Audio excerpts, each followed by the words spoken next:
हळद रुसली कुंकू हसले या मालिकेच्या पुढील काही येणाऱ्या भागांचे अपडेट जाणून घेऊया आपल्या आजच्या या व्हिडिओमध्ये। तर आता आपण इथे पाहणार आहोत की कशा पद्धतीने दुष्यंत आणि कृष्णा उत्तम पद्धतीने बाळजाबाईंना सडेतोड उत्तर देऊन हकलवून लावणार, तर दुसऱ्या बाजूला आता बाळजाबाईंवरती जीवघेणा हल्ला होणार। आता नेमका हा हल्ला कोण करणार आणि कसा करणार या सर्व गोष्टी शेवटपर्यंत आपल्या या व्हिडिओमध्ये पाहूया। तर सध्या आता बाळजाबाई ह्या घरी आलेले असतात आणि आता घरामध्ये फक्त एकटी कृष्णाच असते, दुष्यंत वगैरे कोणीही नसतं। त्यावेळी बाळजाबाई या दुष्यंता अशा हाका मारतात। मग कृष्णा बाहेर येते आणि सांगते, दुष्यंत सरकार घरात नाही आहेत, तुमचं जे काही काम असेल ते मला सांगा। त्याबरोबर मग बाळजाबाई म्हणतात, बरंच झालं तो घरात नाही येते, तसं बी मला त्याला भेटायचं नव्हतंच, माझं काम तुझ्याकडंच होतं। हे बघ, ही खैरात आणल्या ती घे आणि माझी वाट कायमची सोड। तुला बी चांगलं माहिती आहे आणि मला बी चांगलं माहिती आहे, या इलेक्शनमध्ये तू काय निवडून येणार नाही, निवडून येणार तर ती फक्त मॅच असणार, माझ्याच नावाचा माझ्याच विजयाचा गुलाल हवेत उडवला जाणार। त्यामुळं उगाचच्या उगाच तुला नाराजी वाटाय न गं, म्हणून ही खैरात आणल्या, घेऊन टाक। त्याबरोबर कृष्णाला आता हे सगळं ऐकून बाळजाबाईंचा राग येतो आणि मग ती म्हणत असते, बाळजाबाई मला तुमच्याकडनं याच्यातलं काहीही घेण्याची गरज नाही आहे, कारण काय आहे ना, मला माझ्या स्वतःवर आणि माझ्या नवऱ्याच्या विश्वासावर पूर्ण खात्री आहे आणि मला ठाव आहे म्या नक्की जिंकणार। कारण आज पावतर म्या कुणाचं बी काय बी वाईट केलेलं नाही, म्या गरिबाला लुटलेलं नाही, म्या माझ्या ताटातलं काढून दुसऱ्याला खायला घातलेलं आहे। त्यामुळं आता माझं नुकसान होईल अशा अपेक्षा तुम्ही ठेवणंच चुकीचं आहे। उगाचच्या उगाच स्वतःचा वेळ वाया घालवायला आहे, त्यापेक्षा जर तुम्ही तुमच्या कामावरती लक्ष दिलत का नाही तर जादा फायदा व्हायचा। त्यामुळं निघाला तिकडनं तर बरं होईल। नशिबानं बरंच झालं दुष्यंत सरकार घरला नाही, ते जर दुष्यंत सरकार घरला असते तर त्यासनी हे बिलकुलच खपलं नसतं आणि उगाच्या उगा दुष्यंत सरकारांनी तुम्हाला चांगलं सडेतोड उत्तर दिलं असतं, तुमचा पान उतारा केला असता, निघा इकडनं। त्यावर बाळजा म्हणत असते, हे बघ म्या तुला अजून बी चांगल्या सबुतात सांगायलो, गप गुमान माझा ऐक, हे पैक घे, हे म्या आणलेलं समज घे आणि गुपचूप म्या सांगायलोय तसं कर। गुपचूप जायचं आणि तुझा अर्ज कॅन्सल करायचा, काय बी गरज नाही आहे, तसं बी तुला म्या द्यायलोय त्याच्यावर तुझी जिंदगी निघल। अगं भिकारडी माणसं तुम्ही। त्यावर कृष्णा म्हणत असते, एक मिनटं, नाही मला भिकारी म्हणण्याआधी एकदा नाही 10दा विचार करा, कारण काय बी झालं तरी तुमचा लोक माझा धनी आहे। म्या भिकारी असन तर तुमचा लोकच भिकारी होईल ना, कारण म्या त्यांची बाईल आहे फक्त। त्याबरोबर आता माझ्या लेकाला भिकारी बोलायची तुझी हिंमत, असं बाळजाबाई म्हणतात आणि आता त्या कृष्णावरती हात उगारू पाहतात। त्यावेळी कृष्णा लगेचच आता बाळजाबाईंचा हात जोरात घट्ट पकडते। आता बाळजाबाई कृष्णाचा हात सोडवण्याचा खूप प्रयत्न करत असतात, पण आता कृष्णाचा हात काही बाळजाबाईंना सोडवता येत नसतो। बाळजाबाई आता प्रयत्न करत असतात, बाळजाबाईंना जमत नसतं। मग कृष्णा बाळजाबाईंना म्हणते, नका प्रयत्न करू, नाही जमणार, तुमचे हात आहेत की नाही फक्त जोडायच्या कामाचे आहेत, पण माझे हात जो माझ्या वाकड्यात जाईल त्याच्यात तोडायचे बी कामाचे। त्यामुळं उगाचच्या उगाच माझ्या वाकड्यात जाऊ नका सासूबाई। नाही म्हणजे इलेक्शन पुरता आपल्यामध्ये आलेला वाद जो चांगला आहे हो, पण सासूनं सुनाला अद्दल घडवली बरोबर वाटणार नाही, त्यामुळं म्हणालो गप गुमान हात मागं ठेवायचा। एवढं म्हणून कृष्णा आता बाळजाचा हात चांगलाच खाली झटकते। आता हे सगळं बघून खरं तर गणपतला खूप आनंद होत असतो। गणपत मनातल्या मनात म्हणतो, वा वा, ह्या कृष्णीनं ह्या बाळजाची चांगली मस्ती जिरवली समधी। त्या दिवशी आमचे हात दगडाखाली होते म्हणून आमच्या लेकाच्या अंगावरती गरम गरम उकळता चहा ओतला होता नवं या बाळजानं, पर आता हिची सख्खी सून हिला पाय पुसण्या इतकी सुद्धा किंमत देत नाही। हिची सख्खी सून हिला हिची प्रत्येक वेळी लायकी दाखवून देत असते। वा, हे एक लई झाक काम झालेलं आहे। तर दुसऱ्या बाजूला आता इकडे दुष्यंतसुद्धा त्या ठिकाणी आलेला असतो आणि बाळजाबाईंना आता दुष्यंत त्या ठिकाणी बघतो आणि आता दुष्यंत हा पुढे येतो। आता बाळजाबाईंना बघून काल अढळराव एका दुसऱ्याच बाईबरोबर फिरत होते, बाळजाबाईंची ते फसवणूक करतायत हे सगळं काही दुष्यंतला ताबडतोब आठवतं आणि आता दुष्यंतच्या नजरेवरनं ते दृश्य जात नसतं। ती बाई कशा पद्धतीने अढळरावांच्या खांद्यावरती डोकं टेकून झोपली होती आणि कसं अढळराव तिला घेऊन जात होते वगैरे सगळं दुष्यंतला आठवू लागतं आणि दुष्यंत डोळे मिटतो।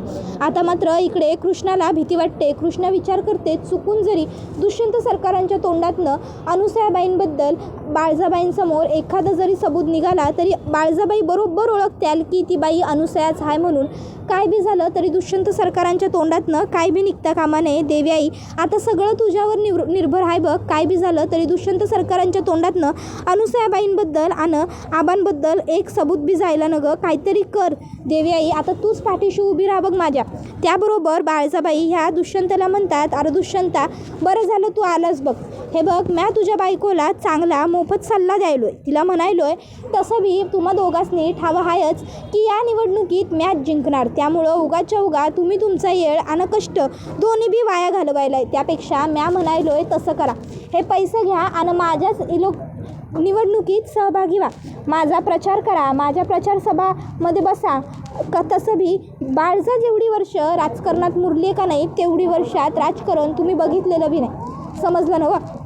त्यामुळं मी जे म्हणायल्या ते करा. जा गुपगुमान आणि अर्ज माघारी घ्या. त्याबरोबर मग मात्र दुष्यंतला राग येतो आणि दुष्यंत म्हणतो, नाही बरोबर आहे, तुम्ही जेवढी वर्ष राजकारणात मुरलाय ना तेवढी वर्ष आम्ही मुरलेलो नाही आहोत बाळजाबाई. पण काय आहे ना, आम्ही सत्याच्या बाजूने, न्यायाच्या बाजूने, खऱ्याच्या बाजूने, लोकांच्यासाठी लोकांचं इलेक्शन करतोय.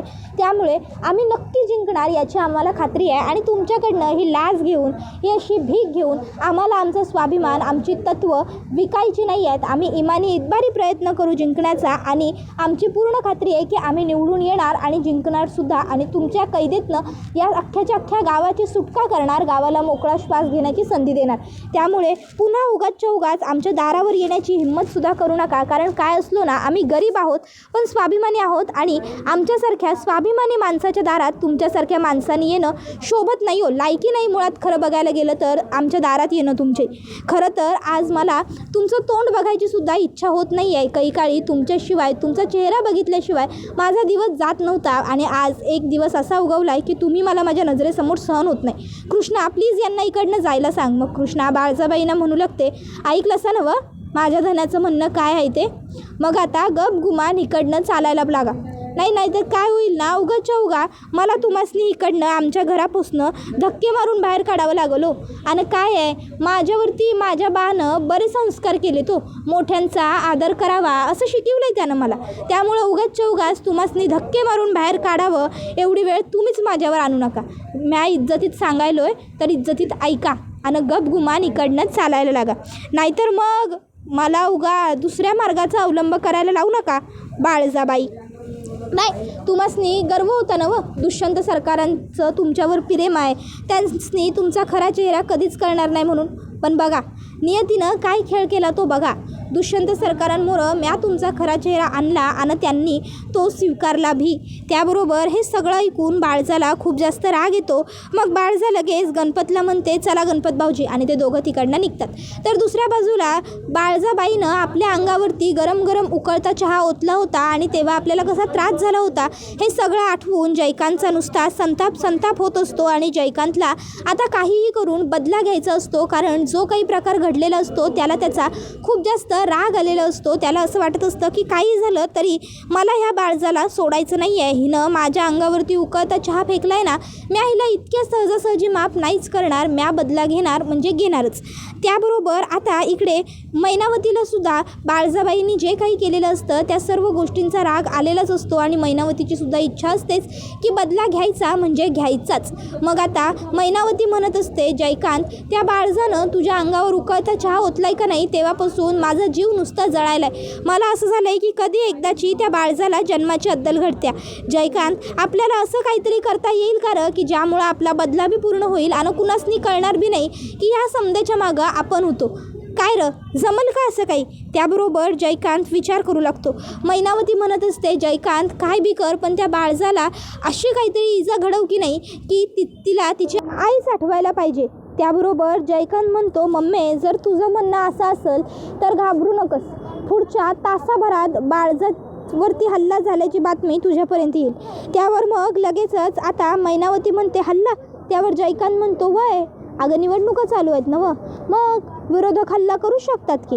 असं म्हणत मग जयकांत स्वतःचा फोन उचलतो आणि स्वतःच्या पंटर लोकांना फोन करत म्हणतो, ए बारक्या बंट्या निंब्या, मी काय सांगायलोय त्या त्यांनी नीट ऐकायचं.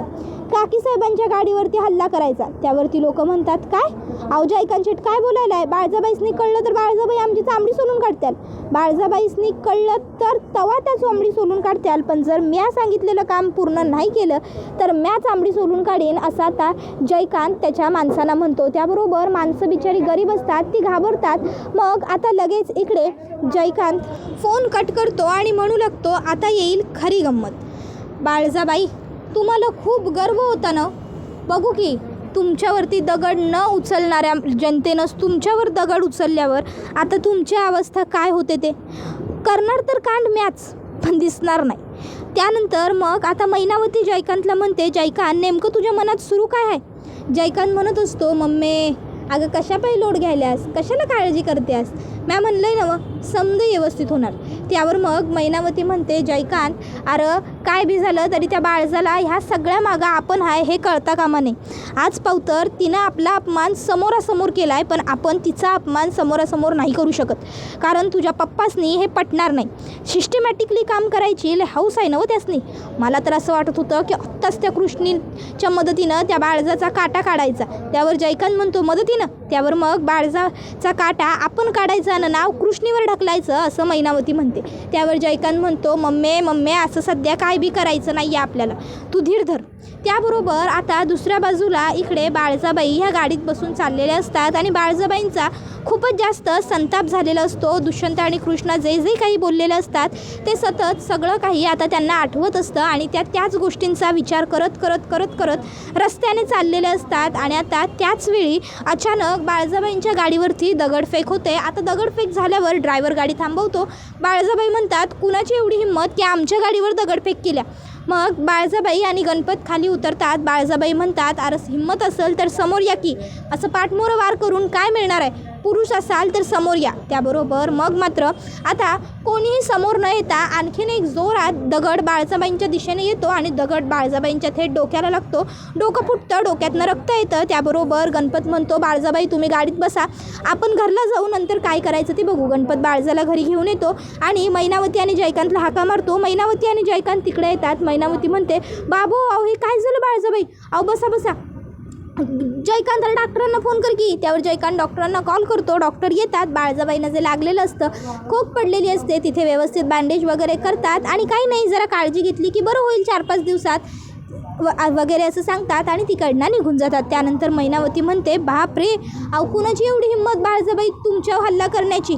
बापरे ती कृष्णा इलेक्शनला उभी राहिल्यापासून लोकांची लई जादा हिंमत वाढायल्या. चक्कास तुमच्यावर हल्ला केला आहे लोकांनी. उद्या जीव घ्यायला बी कमी करणार नाहीत की लोक, मागं पुढं बघणारच नाहीत. त्याबरोबर मैनावतीकडं बाळजाबाई रागानं बघते. त्यावर लगेचच मैनावती म्हणते, अहो बाळजाबाई म्या तुमच्या काळजीपोटीच बोलायलो ना, तुमचीच काळजी वाटते म्हणून म्हणलं म्या. त्याबरोबर मग लगेचच आता बाळजाबाई म्हणते, माझी एवढी काळजी करायची गरज नाही आहे तुला मैनावती, समजलं ना, तुझी काळजी तुझ्या जवळ ठेवायची, आमासनी नाही दाखवायची. मग लगेचच आता बाळजाबाई ही जयकांतला सांगते, जयकांत आत्ताच्या आत्ता गावात जायचं आणि ह्यो समजा पराक्रम कुणी केला आहे तो हुडकून काढायचं आणि माझ्यासमोर आणून उभं करायचं. मला बी बघायचंच आहे माझ्यावरती दगडफेक करून स्वतःचा जीव देऊन टाकण्याची हाव कोणाला लागली आहे, ते कोणाला स्वतःचा जीव वर आला आहे ना, हे आता आमासनी बी जाणून घ्यायचंच आहे. ज्यानं कुणा हे केलं असेल की नाही जर त्याची चामडी सोलली आम्ही आणि त्याला उकळत्या पाण्यात टाकला की नाही तर नाव नाही लावणार आम्ही बाळजा. हिंमत कशी होते कुणाची आमच्या वाकड्यात जाण्याची. आज पावतर ह्या गावावर एक छत्री राज्य केलं आहे आम्ही आणि आता कोणीतरी येणार आणि आमच्यावर हल्ला बोलणार. लई म्हणजे लई हिंमत आल्या लोकांमध्ये हल्ली. वेळेस नांगी ठेचली पाहिजे, नाहीतर लोकांचं फावत जाईल आणि लोक आणि गाव दोन्ही बी आपल्या ताब्यातनं सुटून जाईल. जयकांत काय बोलायलोय कळत नाही आहे का, पुढचे 24 तास दिलेत आम्ही तुला, पुढच्या 24 तासात कुणी केलं हे समजा ते हुडकून काढायचं. आता जयकांत विचार करतो, चला आता मला बरोबर संधी मिळालेली आहे, आता मी संधीचं सोनं केलंच पाहिजे. जयकांत म्हणतो, आओ काकी साहेब थांबा थांबा थांबा, अहो किती चिडायलाय तुम्ही, आणि 24 तासांची काय गरज आहे, मी इथं सांगू शकतो तुमच्यावर हल्ला कुणी केला ते. त्यावर बाळजाबाई म्हणतात, कुणी केला. त्यावर जयकांत म्हणतो, अहो काकीसाहेब असं काय करायला आहे, तुमच्यावर हल्ला करणारी व्यक्ती दुसरी तिसरी कोण असणार, कृष्णीच असणार ना. अहो त्या कृष्णानंच केलं हे समज, मला खात्रीनिशी पक्क ठाव आहे. त्यावर बाळजाबाई म्हणतात, काय. त्याबरोबर जयकांत म्हणतो, अहो होय, निवडणुकीच्या टायमांमध्ये विरोधी पक्षच ही असली कामं करतात की नाही. मग जर आता इकडं हे सगळं काम कृष्णानंच केलं आहे असं मला तरी वाटते. आता सध्या तरी तुमच्या विरोधात कुणी बी उभं राहिलेलं नाही, फक्त ती एकली कृष्णा उभी राहिलेली आहे. मग जर ती उभी राहिली आहे तर म्हणजे यो हल्ला बी तिनंच केला नसेल, हे कशावरनं? आता हल्ली ती स्वतःला लई मोठी राजकारणी समजायला लागल्या ना काकीसाहेब, म्हणून तिनंच हे समज केलं असेल अशी दाट शंका आहे बघा आमासनी. मला तर वाटायला ह्या समद्यामागं तीच आहे. तिनंच लोकांनी तुमच्या विरुद्ध भडकवलं असेल, तिनंच तुमच्याबद्दल लोकांनी काय बाय सांगितलं असेल आणि मूर्ख लोक तिच्या झाशात आली आणि त्यांनी तुमच्यावरती हल्ला केला. बघा म्या जे बोलायलोय की नाही तेच खरं ठरणार. पर तुम्ही म्हणायला तर तरी बी म्या एकदा जाऊन गावामध्ये खातर करतो जमा की कुणी केलं आहे म्हणून हे समजा. पण तुम्ही बघाल उद्या तुम्हासनी समजलंच की हे सगळं काही त्या कृष्णानं केलं आहे, त्या कृष्णाचंच केलं करा आहे हे समज. अहो तुम्ही गेला होता ना तिच्या घरला, तिला ते माघार घे सांगाया, तेव्हा तिला राग आला असेल, त्यात तुम्ही तिच्यावर हात बी उगारला होता. त्याबरोबर मग बाळजाबाई ना आता जयकांचं म्हणणं पटतं आणि बाळजाबाईंचा आता आणखीन संताप होतो आणि बाळजाबाई म्हणत असतात की जर ह्या सगळ्याच्या मागं ती कृष्णा असली तर म्या तिला सोडणार नाही, नाही जर म्या तिचा जीव घेतला नवं तर माझं बी नाव बाळजा नाही. फक्त आता ही इलेक्शनची वेळ तेवढी निघून जाऊ दे, एकदा का ह्या निवडणुका पार पडल्या आणि माझ्या नावाचा विजयाचा गुलाल हवेत उडाला की मग त्या कृष्णाचा जीव म्या घेणार. त्या कृष्णाच्या जीवानिशी घालवल्यानंतरच माझ्या जीवात जीव येणार. तिनं काय माझं कमी नुकसान केलेलं नाही. जेव्हापासून ती पोर माझ्या आयुष्यात आली आहे, माझ्या आयुष्यात फक्त वादळावर वादळ, संकटावर संकटच येत आहेत.